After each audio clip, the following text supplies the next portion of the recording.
Welcome to the Pickleball Breakdown, Episode 9, the 7 best ways to find great partners. This is the first episode in our short history where Scott and I have actually exchanged notes. So it's either going to be the best or the worst Pickleball Breakdown podcast. Scott, let's give the fans at home absolutely nothing in between. Let's go right now.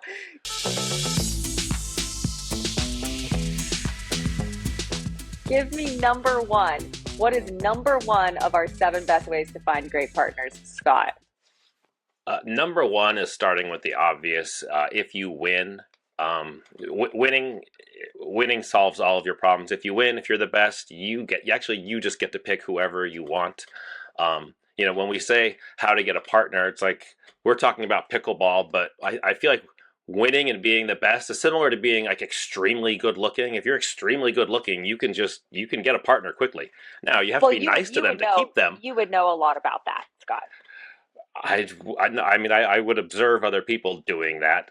Wouldn't know anything about it, but no. My point was you can get a good partner by doing that, but you still have to be nice to them.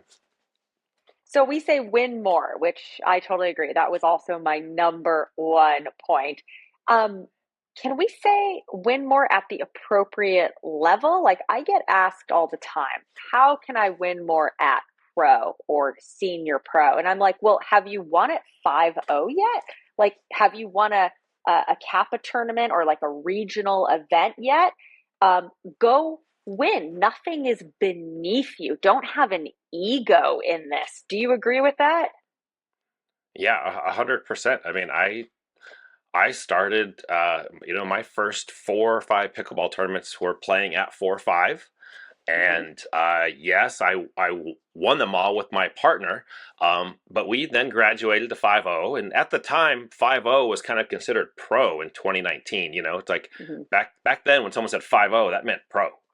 And so we didn't think, oh, we're just going to jump into pro. We would have got annihilated for quite a while. So we started where, we could have some success. And, it's not like we ran everyone over. We struggled to win, but in a way it taught us how to win pickleball matches, battling through a bunch of 4 or 5 tournaments and then, eventually graduating to 5-0, which was great. But, when you win a lot, people notice, and it does.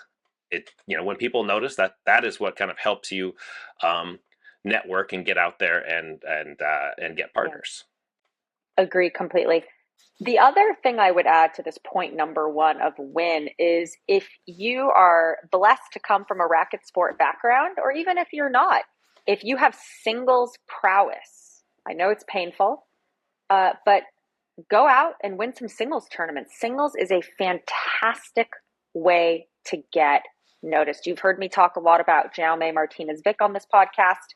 And when I drafted him as the 47th pick in last year's MLP Challenger draft, he was a rising singles star. People said he didn't know how to play doubles. And I was like, no, anyone that is that good at singles is going to learn doubles quickly. And I think there's been very few exceptions to that rule in the pro space. And I think that trickles down to the 5-0, 4-5, 4-0, et cetera levels. If you're a great singles player, you have amazing doubles potential. Agree or disagree, Scott? I haven't thought about that before. I think I might have a bias, and this might be an unfair bias or a weakness on my part, that when I see someone, I might be quick to categorize them as a single specialist, and therefore maybe I'm not fair enough in their doubles potential if I see they're a singles specialist. So we might have identified a bias that I have because I wasn't thinking that. Well, tell us what you think at home. Drop it in the YouTube comments or send us an email. Curious your thoughts on this. When you see a good singles player, do you think doubles potential or do you think singles specialist? That's a great topic, Scott. Number 2, Scott, lay down number 2 on us. Okay, well, so number 2 is, I get, number one was pretty obvious. Number two is kind of broad and obvious, and it is, you have to go out and ask. You have to, be vulnerable and ask. And I will sort of qualify that by saying, you know, be fair with your kind of self-assessment where you are, and try to stay in your lane, plus or minus 10%. And I'll kind of give when I was trying to work my way up into senior pro, when I started, it's like I was nobody. I had no status, and I had to play my way into, at least now I'm playing against the really good players. Mm-hmm. And people would constantly give me advice, and they just told me, you need to ask, and I'm like, oh, this again, like dating. It's like, but now instead of asking out girls, I'm asking out guys and being rejected. This really sucks. But that's part of it. You have to ask and accept some rejection. So that was kind of the advice I was given, and I didn't like that, didn't like doing it, so I decided I would just win instead. But this is the advice. I think there's tremendous vulnerability in finding a great partner, and nothing ventured, nothing gained. The comfort zone is a beautiful place, but as my friend Morgan Evans taught me, nothing good grows in that comfort zone. I would just add here, when you ask, can you qualify a little bit? Can you provide some information? So if you're new to the scene, don't just Instagram DM, top 10 player in your area or your division and say, hey, want to play next week in the upcoming tournament, or want to play the February APP? Can you give some information on yourself? What have you won? If you're new to the sport, what's your racket sport background? Who else have you been training with? What's your training schedule look like? I get asked all the time in Instagram DMs by players, hey, do you want to play this tournament? And I legitimately don't know who they are. So is the onus on me to go research their duper?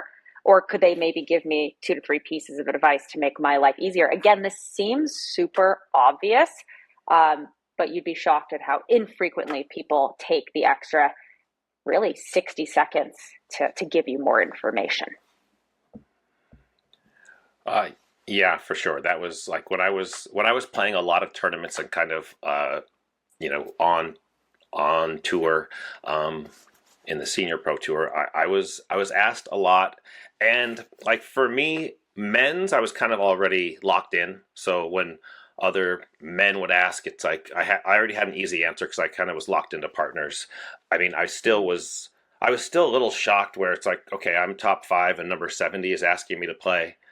I'm Yeah. like, dude, have you already asked 65 players and now you're asking me, or have you already asked 4 players and now you're asking me? Are you starting at the top and working your way down, or are you like, what are you doing here? Yeah. Because I didn't get to play with the top guys until I proved myself to them. So it's like you like stay in your lane a little bit. But yes, it's like I've played several blind date mixed doubles Mm-hmm. events with people who, whether I message them or they message me. When it's like blind date, you need a partner, I need a partner, it is nice to have that brief resume of here's what I Mm-hmm. like to do. Because I'm left-handed, a lot of times when they would message me, they're like, oh, I love playing the left, and it's like it's like I can do all that. So they did give a little bit of background, and it helped me be comfortable saying yes and be comfortable when we eventually played, until I found out they can't think, and then it's a disaster. But that's okay. It's like this is not how to win, this is about how to get the partner. Agree. All right, walk me through number 3, Scott, because I was reading your notes, and I'm not going to lie, I didn't fully follow this one. So I'm excited to hear the explanation. So number 3, I would kind of call quid pro quo or bribe.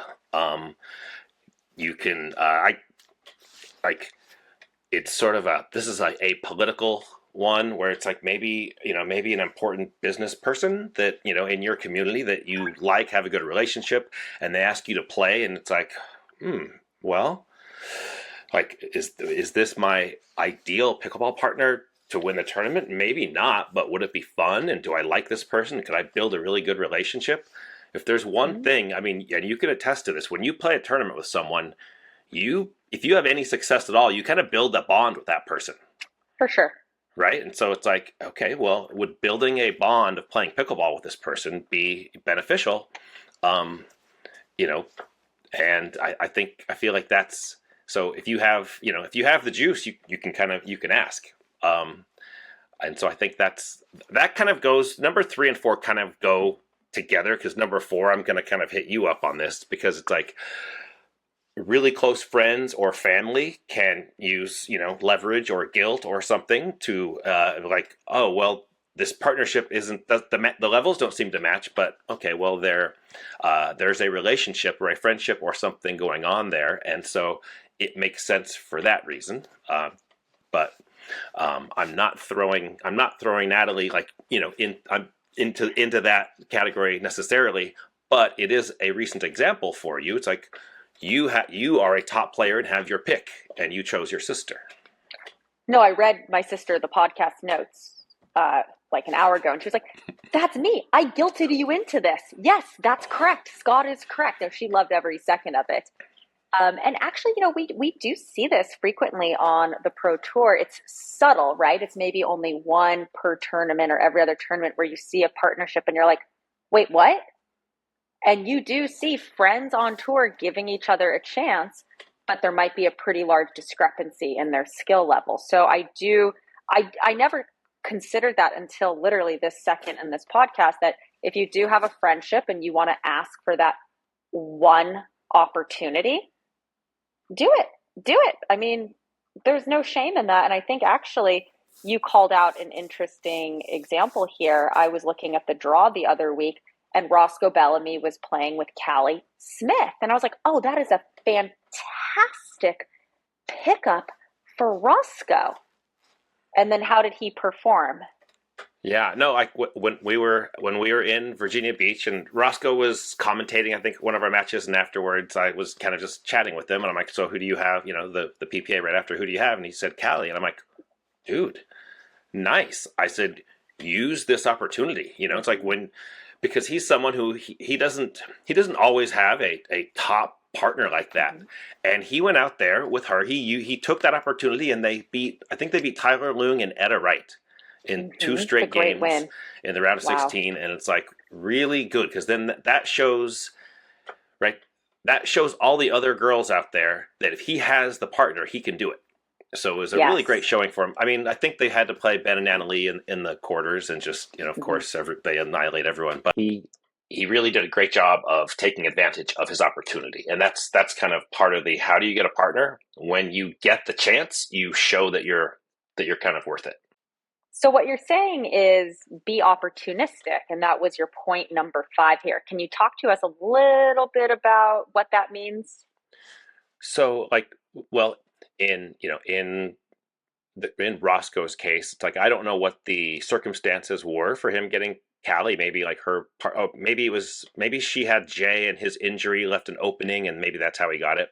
Mhm. Right, that happens commonly. So it's like I would kind of consider that one of the ways of getting a partner is, you know if there's a breakup or an injury, you can kind of Mhm. swoop in, grab someone who is in need of a partner. To me, the most notorious version of this was when Lee Waters fell, and Catherine Parento went and just dumped Elise on the spot, grabbed Annalie as a partner, and has not looked back. In the moment, Mhm. it's kind of there are some ethics and morals questions about how to handle that best. Everyone felt really bad for Elise, but uh, up to you on how you want to handle that. But partners break up all the time, and then now there's two people who need somebody, and if you happen to be available, like make yourself available and known, so that if that Yeah. if that happens, and you probably have had some examples of that, yeah. I, I was just going to say some of my best partnerships have emanated from similar situations. Not quite the same as the Catherine story. I wasn't that opportunistic, but in breakups, Andre Diascu asked me to play on the APP for the balance of last year. And that was because he had a breakup. He was planned for the whole year. Things changed, and sometimes being second place and being available is not a bad place to be. So be second place. I got asked last minute by Georgia Johnson to play the APP Sacramento last year, and also that came with Gabe Tardio was looking for a partner, and I hadn't figured out my schedule yet because I had been a PPA Gold card holder. I was transitioning to being able to have my freedom, so I can think of opportunistic in that sense as well. Along this topic too, don't be afraid to stay on people's radars, monthly check-ins, be top of mind. You never ever know who's going to need someone last minute due to an injury like you outlined, or who's breaking up with who. Sometimes it's better to be lucky than good and be in the right place at the right time. Yeah, I feel like that kind of goes to the next point of I'll just call it networking. When Mm-hmm. I first started, it was amazing how much I had to travel to play pickleball. It's like I was getting up very early, Mm-hmm. driving. I was in LA, driving to Orange County or driving out to Simi Valley. Like now, I'm driving out to Arcadia all the time, and it's like, and it's all kind of networking, playing with good players, and kind of knowing who you have to know everyone so that you can figure out who if you play rec games with them, who you fit well with, who you like, who likes you, and networking also kind of falls under the category of number two, which was just you have to go out and ask. But before you ask, Mm-hmm. your homework is network to the degree that you know everybody. Um, Yesterday when I was playing, or 2 days ago when I was playing out in Arcadia, there was a new player who I didn't know who was from the Bay Area, and he was working his way into our rec games.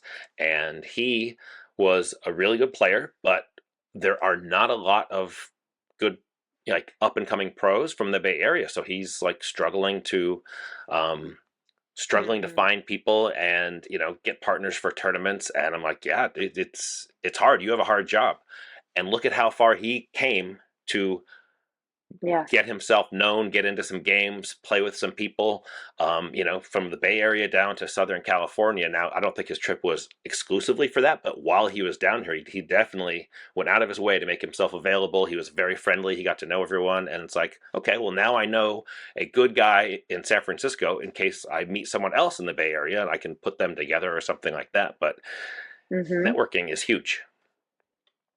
That's our next T-shirt. We'll travel for pickleball. For sure. I mean, I will travel. Yeah, must travel, or you're, not really playing Mm-hmm. pickleball.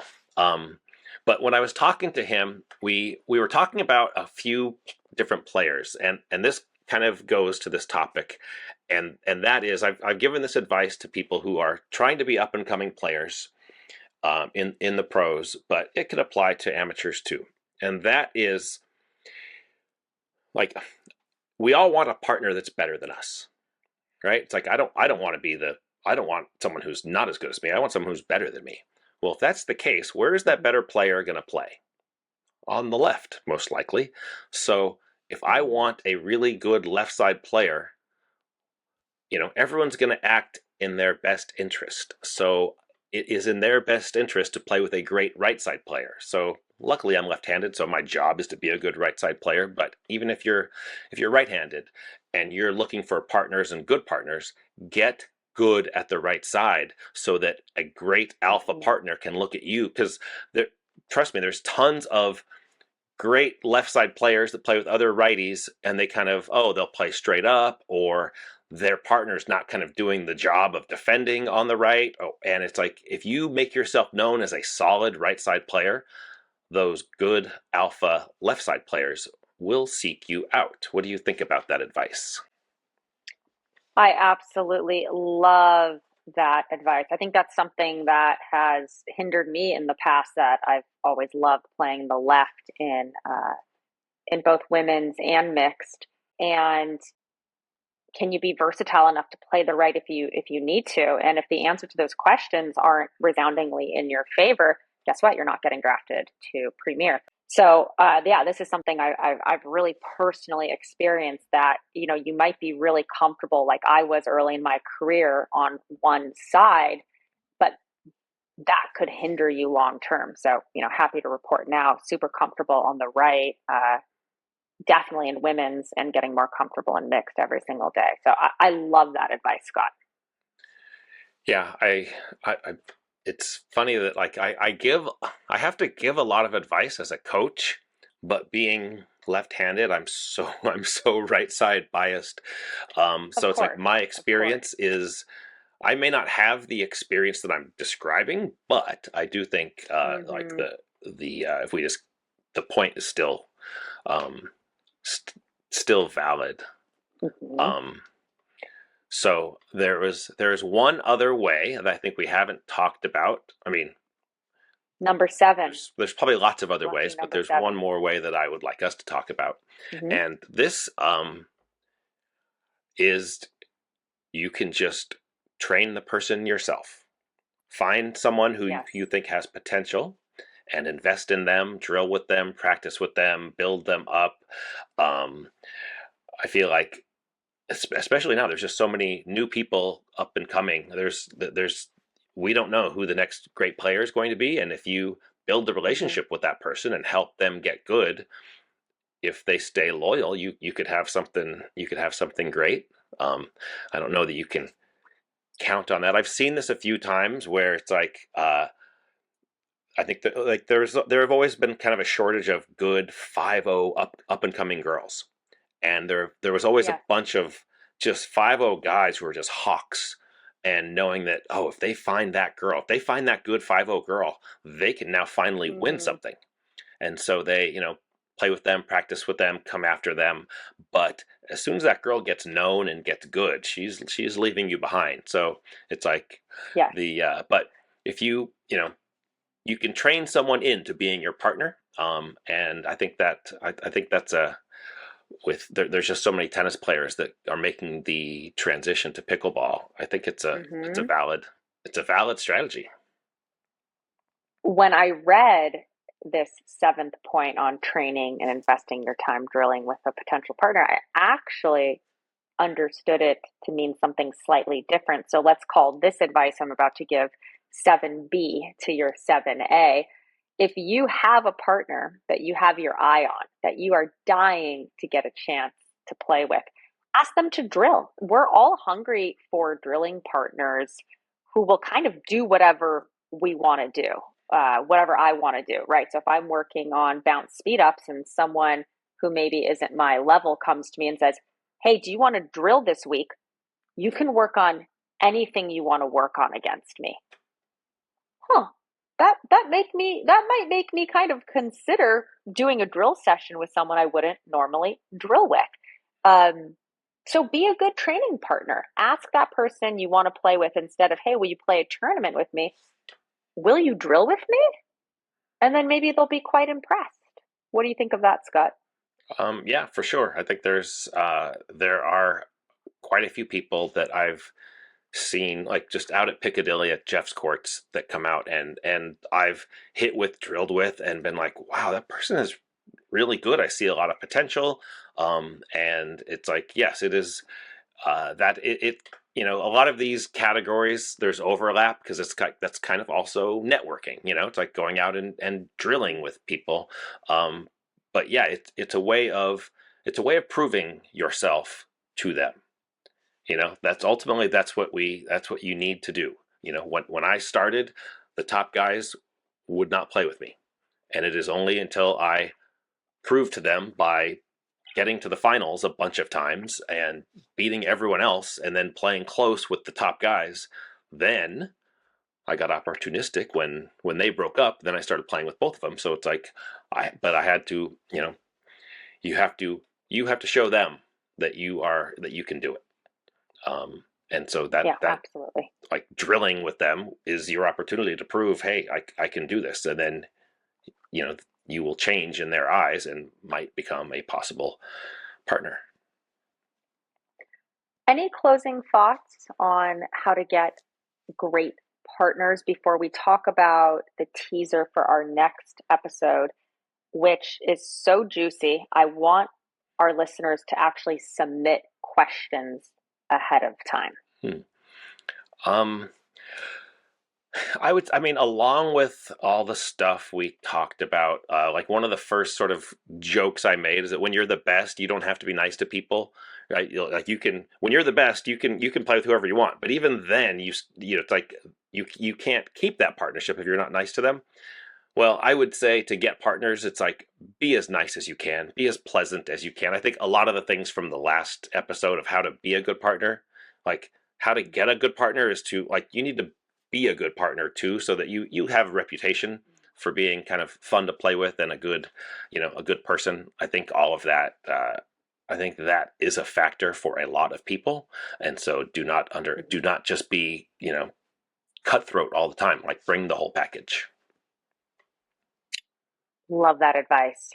So, episode 10 is a topic I cannot wait to discuss. And we alluded a little bit to it in one of our pieces of advice for how to get a great partner. Scott, go ahead. Tell the listeners at home about episode 10. So I think I we want to talk about like kind of details on how to play the left side. And so the next one we will talk just everything about being a left side player. After that, we can talk about things you need to be a right side player, and it's great with you and I. I think like you are a left side player, and that is kind of your Mm-hmm. preference. Yep. I'm left-handed, so it's like I'm a big time right side player, but I think I watch as much pickleball as anyone, and so it's like I have lots of thoughts on what left side stuff I like. So it's like when you brought this Mm-hmm. topic up to me, I was very excited to talk about it. Can I watch a podcast that will make me better right now? Mm-hmm. And it's like that topic. I think a lot of people could. So, we're going to be talking strategies, mindsets, patterns, and that is I literally just cannot wait. So if you have specific questions, we would love for you to submit your questions. You can DM us on Instagram. Scott is at SoCal Lefty. I'm at Julie B Pickleball. You can email us at thispblife@gmail.com. You can drop a comment in YouTube. You can send a pigeon. All of those will work. We want to address your questions. As a reminder, subscribe. Please click subscribe if you haven't. That way you will get notified of all of our new and exciting episodes. That is it. We are out. We will see you next week.